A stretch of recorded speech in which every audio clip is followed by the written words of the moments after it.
The time is 9:35. I'd like to call the 264th meeting of the DC Water Board of Directors to order. This meeting is being held electronically via Microsoft Teams. With this, Ms. Manley, will you call the roll? Emma Wells, Here. Crystal Brumfield, Here. Rashna Bott, Here. David Franco, Here. Ellen Boardman, Here. Emil Thompson, Here. Jed Ross, Here. Joe Leonard, Here. Reverend Carey, Here. Howard Gibbs, Here. Ivan Frischberg, Here. Floyd Holt, Good morning. Here. Lavinia Baxter, Good morning. Here. Joseph Gill, Here. Adam Here. Ortiz, Here. Stephen Chauffeur, Here. Adriana Hochberg, Here. Randy Bartlett, Here. Sarah Moss, Here. David Gaddis, Good morning. Here. Mark Battle, Good morning. Here. Matthew Brown. I'm here. Thanks. Chairman, we have a quorum for the board. Great. Can I get a motion to approve the April 2nd, 2020 meeting minutes?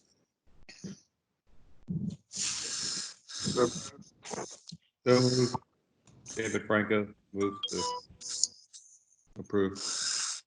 Okay. Randy seconds. Okay, so I have a motion to approve and second. Any discussion, any amendments? Okay, all in favor, say aye. Aye. Aye. All opposed? The meeting is approved. Go straight to the chairman's overview. And, obviously, just to say to DC Water that, to all of our employees, that obviously you're critical to the city and you've been doing an incredible job. I could not be prouder to be part of this organization as we face this crisis. But you don't hear about DC Water not performing, and I'm proud of proud of our team, proud of our leadership. Let me also say that we'll hear more from our general manager. But our general manager, I believe, has put together the best team of water, sewer, and authorities in America that you could have. I think most of your top level team is complete, and we will continue. I know that that we're also watching what's happening at the city council and with any of the other governing bodies around us to be sure that we're supportive and we continue to support our customers. So with that, next, we're going to go on to committee reports. And so I'm going to ask the Environmental Quality and Operations Committee Chairman Adam Ortiz. Is Adam here? Adam is here. Good morning, everybody, and good morning, Mr. Chairman. Thank you. The committee had a raucous teleconference on April 16th. Mr. Len Benson presented the joint use and not joint use action items. Contract number 170180, miscellaneous facilities upgrades with Ullman Schulte was discussed, as well as non-joint use DCFA 459 construction management services with O'Brien and Gear. The committee inquired whether the contractor had the authority to decide when and how DC water funds were dispersed through this contract. Mr. Benson replied that the contractor makes suggestions and recommendations, but that all decisions are made through DC Water employees. He added that the contractor is also managed by a DC Water employee at all times. The committee also inquired if this contract was sole sourced. Mr. Benson replied that basic ordering agreement, or the BOA, on this is a supplemental agreement which is drawn from which is competitively procured to provide engineering and consulting services, so is not considered sole sourced. The committee also inquired as to how DC Water ensures individual task orders from the BOA are price-wise competitive. Mr. Benson again replied that The authority conducts independent engineers estimates for all task orders prior to negotiation and procurement to ensure proposed prices reflect current and competitive market conditions. We recommended these two items to the full board and adjourned at 10:43 a.m. Okay, great. Thank you. Any questions of Mr. Ortiz? All right, let's move on to the DC Retail Water and Sewer Rates Committee. Ms. Bott. Yes, good morning, everyone. Good morning. The DC Retail Water and Sewer Rates Committee met on Tuesday, April 28th. We did the roll call vote because it was conducted by Teams meeting. Mr. Brown, the CFO and EVP of Finance and Procurement, greeted the committee and stated that there were 3 presentations and 2 action items on the agenda. Carolyn McCool, Director of Customer Service, provided an update to the committee on the Advanced Metering Infrastructure Project and also the new program that DC Water is working with the district to provide assistance to customers in arrears. Ms. McCool stated that the AMI project is on hold temporarily to ensure the execution of the proper social distancing. Ms. McCool noted that DC Water has been working with the district and there will be an availability of $2.175 million worth of emergency energy assistance that will be available to residential customers, and the assistance is targeting customers who meet the criteria in one of 3 customer assistance programs. Next, we had a presentation about extending the comment period on the proposed 2021-2022 rates, charges, and fees rulemaking and public hearing date. Mr. Brown stated that DC Water is seeking the committee's recommendation to the full board regarding a proposal to change the public hearing date and extend the public comment period for the FY 2021 and 2022 rates, charges, and fees rulemaking process.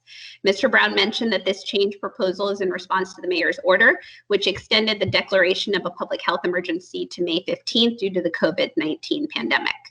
Mr. Brown noted that DC Water's Board of Directors determines the rates based on the approved budget and financial plan. Mr. Brown introduced John Lyle, Vice President, Marketing and Communications, to provide an update regarding the revised plan for the fiscal year 2021-2022 rate-making process, given the current pandemic condition. Mr. Lyle stated that DC Water is planning to hold town hall meetings as well as other public outreach programs to solicit feedback from customers. Mr. Lyle mentioned that DC Water already established a rate-making webpage so that customers can see the rate-making process and related documents. Mr. Lyle stated that DC Water has rescheduled the board public hearing date to August 5th, 2020, instead of June 10th, 2020. Mr. Lyle mentioned that DC Water is working with the ward council members to reschedule the town hall meetings and assessing the options for holding virtual meetings such as telephone town halls in addition or instead of traditional in-person meetings. Mr. Brown mentioned that DC Water's recommendation is to move to the full DC Water Board proposal to change the date of the public hearing to August 5th, 2020 from June 10th, 2020, and to extend public comment period for the proposed rates, charges, and fees rulemaking to August 10th, 2020 from June 15th, 2020. Next, we received a presentation about amending the bill challenge regulations to be consistent with current practice. Ms. McCool stated that the current regulation is that a customer can pay and notify DC Water in writing or not pay and notify DC Water in writing within 10 days after receipt of the bill if they have an issue. Ms. McCool mentioned that the most common issue with customers that challenge bills is the ability to pay rather than the accuracy of the bill. Ms. McCool noted that DC Water works with customers so that they can pay their bill, including referring them to the CAP programs and making payment arrangements. Ms. McCool stated that DC Water reviews all circumstances around receipt of the bill and may extend dispute flexibility up to the bill due date or about 30 days after bill issuance. Ms. McCool mentioned that the proposed changes are to codify DC Water's current practice and to refine the current regulations. Ms. McCool stated that DC Water seeks to revise the regulations to be consistent with DC Water's current practice to 1, clarify the date when a customer may pay a bill under protest and notify DC Water of the reason the customer believes the bill is incorrect to within 30 calendar days of the bill date. And 2, to modify the date when a customer must notify DC Water of a bill challenge and not making payment from 10 business days to within 30 business days after the bill date. Finally, we received a presentation, an update on DC Water and Sewer Authority's Transparency Amendment Act 2020. Mr. Vincent Morris, Manager Communications and Government Relations, stated that DC Water has complied with all the provisions of the DC Water Consumer Protection Amendment Act of 2018. Mr. Morris mentioned that DC Water is working closely with the Office of People's Counsel and provided responses to OPC's written comments. Mr. Morris stated that DC Water and Sewer Authority Transparency Amendment Act of 2020 has 10 provisions. Mr. Morris briefed the committee on each of these 10 provisions in the legislation. Mr. Gaddis said that DC Water already complies with most of the legislative provisions. Chairman Wells stated that DC Water has to be vigilant to ensure that the council legislation does not contradict with the intent of Congress when DC Water was created. With that, we had 2 action items that we moved to the full board for approval, and the meeting was adjourned at 10:40 a.m. And that concludes my report, Mr. Chairman. Thank you, Ms. Bott. Any questions for the committee? Okay, there being none. Next item is issues of general interest. Any board member want to bring an interest of general interest up?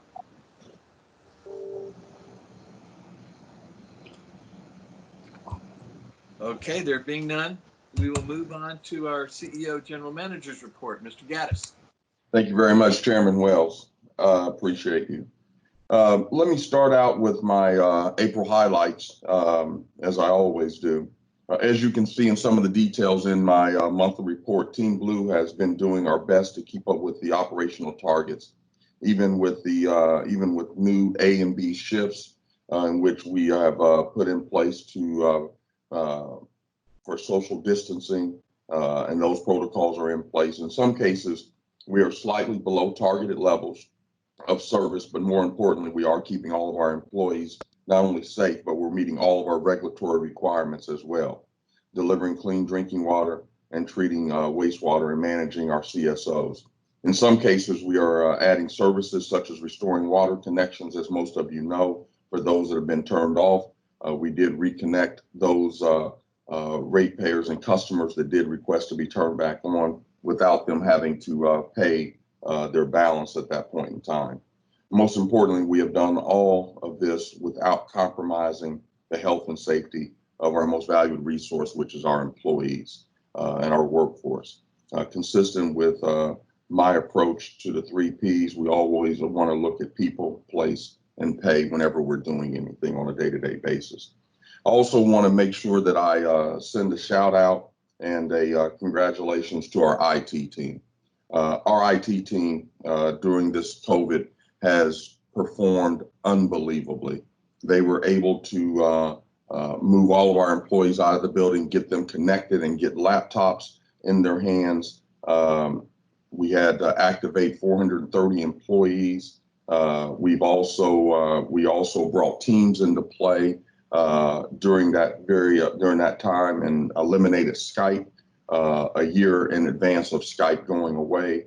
So I congratulate them for that. We have hosted more than 6,700 Teams meetings since COVID has come into play. So I really do want to thank our IT team for the work that they have done during this pandemic 19. I also want to real quick talk about tracking COVID here at DC Water from a reimbursement standpoint. I do want the board to know that we are tracking the reimbursements for COVID for the FEMA, HSEMA, and the whole Homeland Security piece for reimbursement under the mayor's emergency declaration. So we do have that in place. Also, a bit of good news: our headquarters continues to receive awards. So our HQO will receive from the American Institute of Architects DC chapter.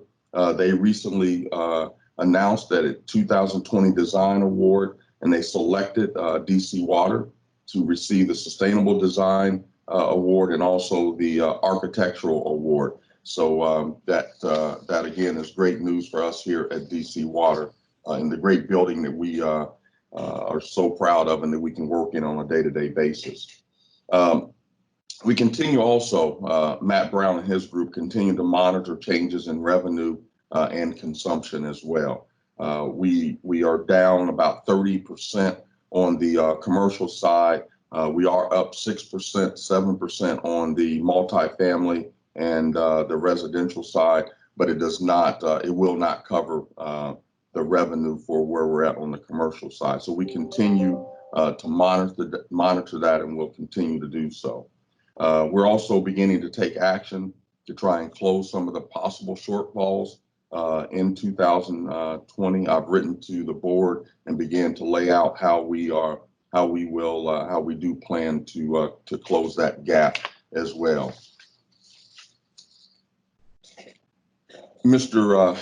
Chairman Wells alluded to earlier the executive team here at DC Water. We have added another individual which does complete sort of the puzzle for us in the addition of Keisha Powell. Keisha was the commissioner of Department of Watershed Management in the city of Atlanta from 2016 to present. Keisha will be joining us next Monday. She will be working remotely because of the COVID-19. But if you have an opportunity wherever you're on a call or whatever, please welcome her to Team Blue. I do agree with you, Chairman Wells, in all of my travels and reviewing water utilities across the country. We've been able to, with your support as the board, we've been able to attract some of the best and most talented people in the industry. And so I'm very, very proud of the team that we've been able to put together. We also, one of the good pieces of news that happened in April, Matt Brown and his team were able to refinance bonds that we had, which the monies will come into play in 2020 through 2037. It's about $50.4 million is the result of the savings on those bonds. So I thank the finance team for continuing to try and put us in a positive place financially as they work. Regarding COVID, we continue to, from a tracking standpoint and numbers, we continue to hold steady where we had only 3 employees that were impacted by COVID. I think this had a lot to do with our IMT team led by Maureen Holman that we put into place very, very quickly. We also isolated employees and got them out of situations they may have been in where there was not proper social distancing, and closed the building down as quick as possible and got the proper PPE for all of our employees as quick as possible. So we hold steady at 3. Only one of those individuals, it is a closed case because they have returned to work. We still have 2 individuals that are out. So I congratulate our team on adhering to and listening to our emergency management team. We also held a quarterly stakeholder alliance meeting in the month of April. The Stakeholder Alliance group had the opportunity to listen to our lead-free DC advocates on our team. Also a demonstration of a lead service line mapping that was demonstrated to them. They were all in attendance virtually and were they participated and they were very happy to meet, and we will continue to meet with keep our Stakeholder Alliance group engaged. The last bit of news, I'm sorry, there was one other thing. The tunnel boring machine. Chris, I hope most of you were able to see the video where Chris was able to burst through at W Street, tunneling under the Amtrak tracks.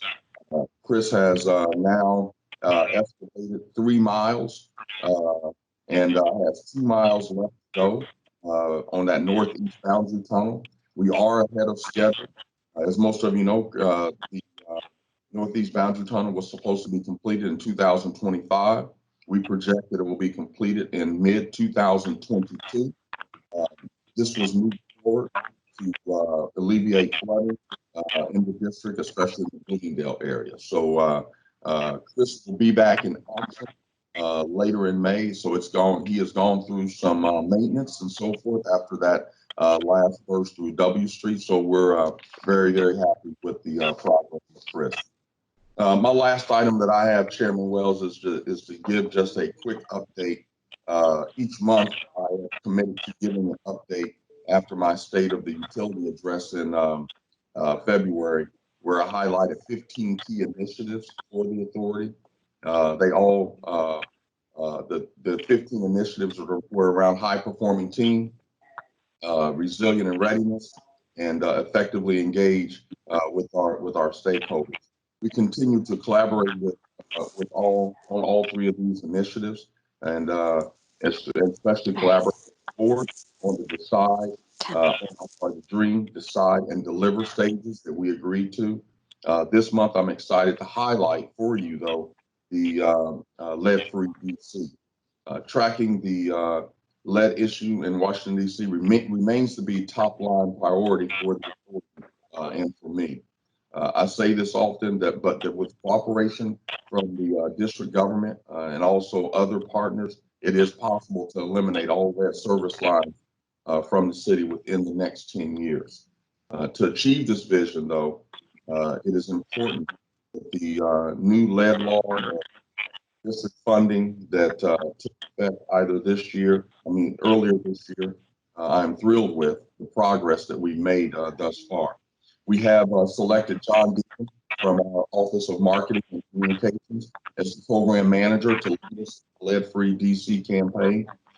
John is skilled in working within our community and also with residents in our community. So I want to thank John for accepting this position and moving lead-free DC forward. Also, we benefit from having Francis Cooper, that is the director of our Enterprise Performance Management Office, to be a part of this team as well.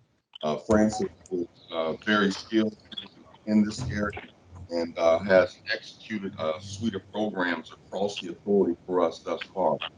Establishing proper leadership and program structure and a set of actionable priorities is critical to us building on our lead-free DC program in going forward. Furthermore, to continue this transparency and cooperation, I'm establishing a lead-free DC external stakeholder advisory group to help guide our program, drawing from issues of advocates and the voices in the community so that we can continue to move lead-free DC forward. One final note from a third-party evaluation in the recent academic study on equality and lead service line replacement, published by American University Environment Defense Fund. DC groundbreaking lead-free replacement assistance programs were noted as a model for utilities across the country, and we're very proud to serve our customers in any way that we can. Chairman Wells, that concludes my report at the time. Thank you. I'll take any questions that you may have. You're on mute, Mr. Chairman.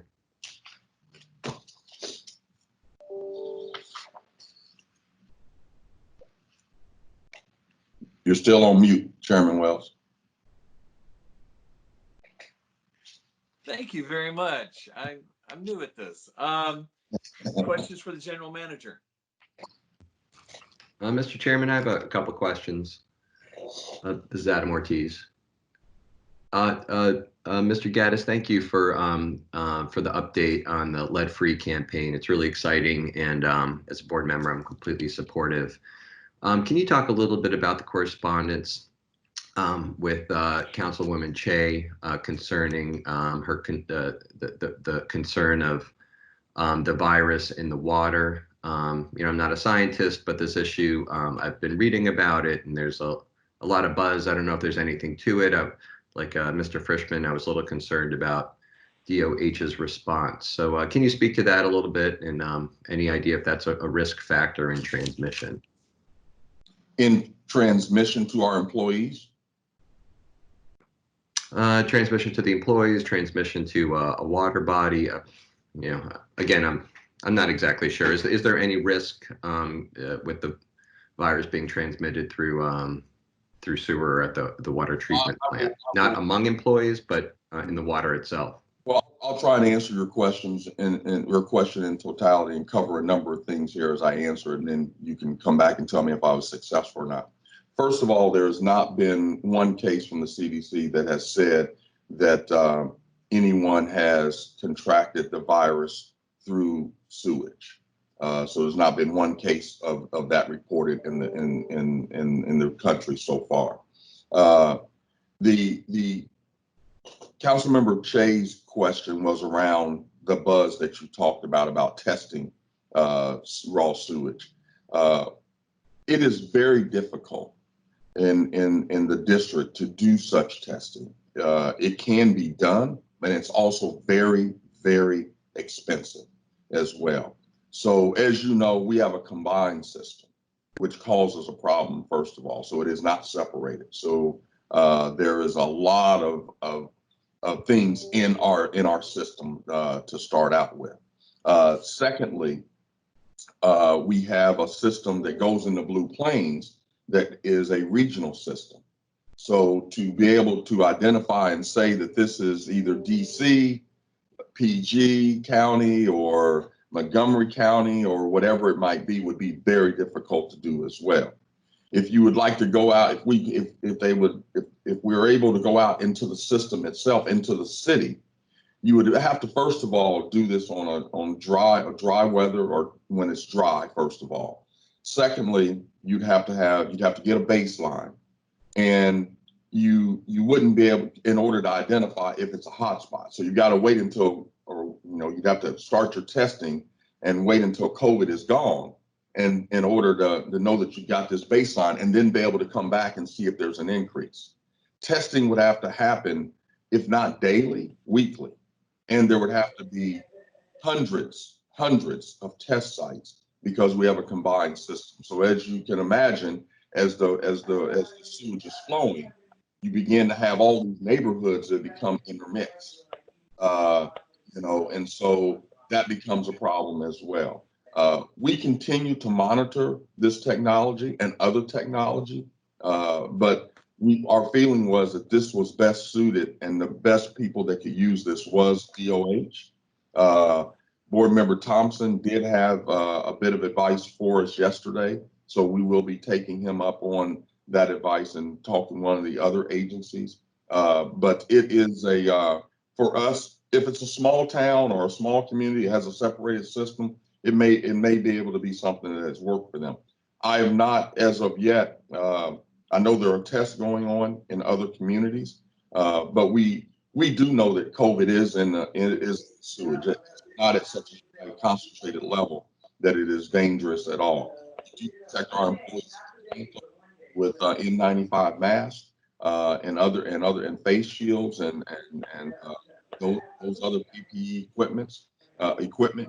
We had a meeting with our union leadership yesterday, to talk about that as well. And so we think we're in fantastic shape, but we will continue to monitor this. And if it is helpful in identifying the COVID virus in the future, we will definitely make sure that we perform the testing for whatever agency may want us to do so. For clarification, it sounds like that there were two issues. One is our sewage system a vector for acquiring the virus? And that's what I heard, kind of what Adam was asking, but also the second, is this a place to determine intensity of the virus? And I think you answered the one intensity of the virus very well, that it'd be difficult in a system as large as ours, because most systems like in New York City have regional sewage plants. And so it would be more meaningful there. But I do want to echo what you've said so that it's clear, is that currently sewage is not viewed as a vector for transmitting the virus at a sewage treatment plant. And that's currently unequivocal until proven otherwise. Is that correct? That is correct, Chairman Wells. Okay. Okay, thank you. That was great, and very thorough answer, much more than I bargained for. So thank you, Mr. Gaddis. That was great. Appreciate it. Thank you. Other questions for the general manager? Hi, this is Lavinia. Can you hear me? Yep. Board Okay, Member good. Baxter? Yes. Good morning again. Mr. Gaddis, thank you for your report and congrats on all the awards that keep coming in. Thank you.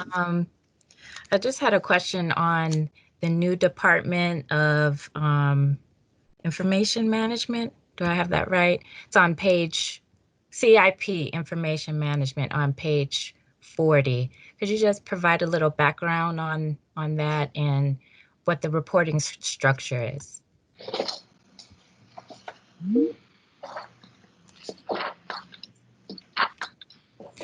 It's page 40 in the diligent board books, but I'm not sure what it would be in the paper report. Oh, okay. This is it's no addition of people or anything like that. What we wanted to do was put ourselves in a position where we could really pay really close attention to our CIP program. And so in the engineering department, we did set that up so that we've also tried to streamline our what used to be a brown folder, and it literally was a brown folder with the project documents in it that was passed around throughout the building for signatures. Very archaic way of doing business, but that is the way that we did business. And so from an information management standpoint, we've now taken that and it is automated so that you can now sign these documents on your phone or at your desktop. And so it is a more, I think, where we're focusing on attempting to streamline a process and procedures through our CIP program. So that's what this department has become.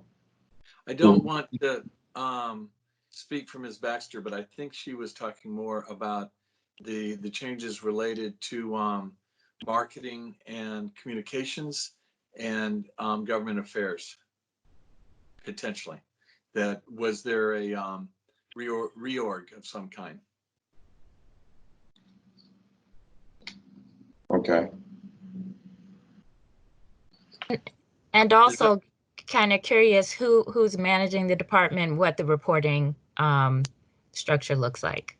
Okay, so thank you very much for clarifying that, Chairman Wells. So we have moved to where my feeling was that we needed to have a greater focus on our government relations side of our business.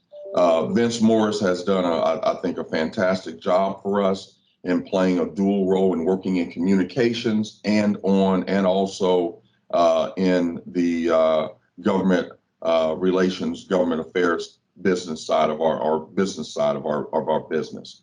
What I wanted to do was also leverage the skills of our new general counsel. Well, no longer new, so seems like he's been here years now. But Mark has a great background in this.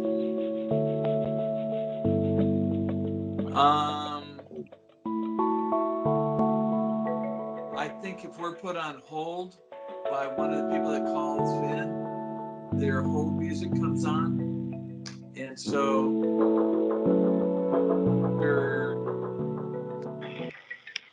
there we go. Thank you. Okay, great. No, thank you. And so we wanted to leverage Mr. Battle's expertise and also his experience in this area. So we are moving government relations, that government affairs area under Mr. Battle and Jonathan Carpenter, that was in charge of also of our associations and business for us at the authority. And so under Mr. Battle, we will now formulate a government affairs area.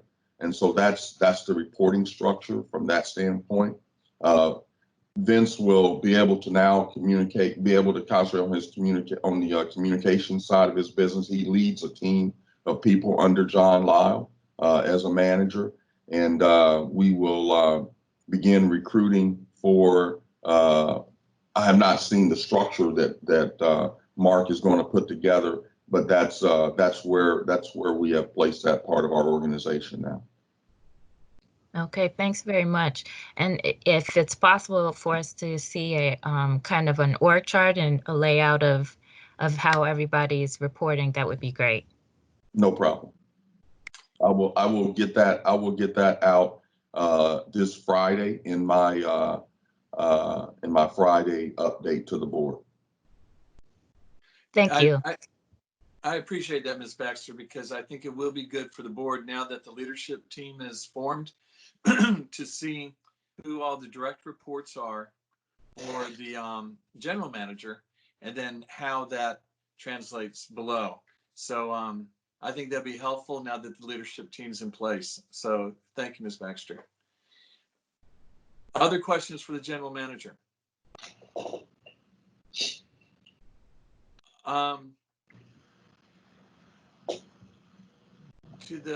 David, you mentioned that there's a 30% drop in rate recovery or revenue from our commercial customers.